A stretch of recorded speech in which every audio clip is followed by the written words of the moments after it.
Now, okay, so nakabit na natin siya. So, ito ay so far na 2.2 kilowatt. So, testing tayo. Ngayon ay naka-limiter po yan. So, 5 watts lang yung nakukonsume natin galing sa Meralco.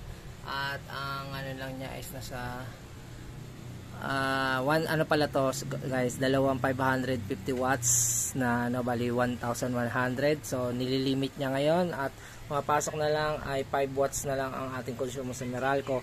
So sample, itong ating barena ay 1,100 watts. So paandarin natin siya. So makikita nyo, okay. So kumukonsumo ko sa Meralco pero 8 watts lang. Yan. 8 watts lang.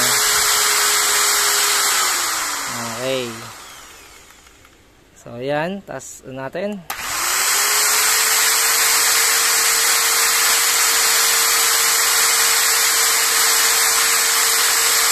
Diba?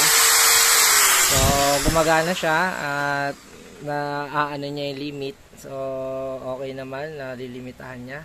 So, ito ang ating on-grid, 2.2 kilowatt. So, ito yung kanyang breaker. Okay, so ito, SPD DC, PB1 para sa off-grid, tapos PB2 para sa on-grid, main ng AC, saka SPD AC. Okay, so yun lang. So, sensor watts at IIEE.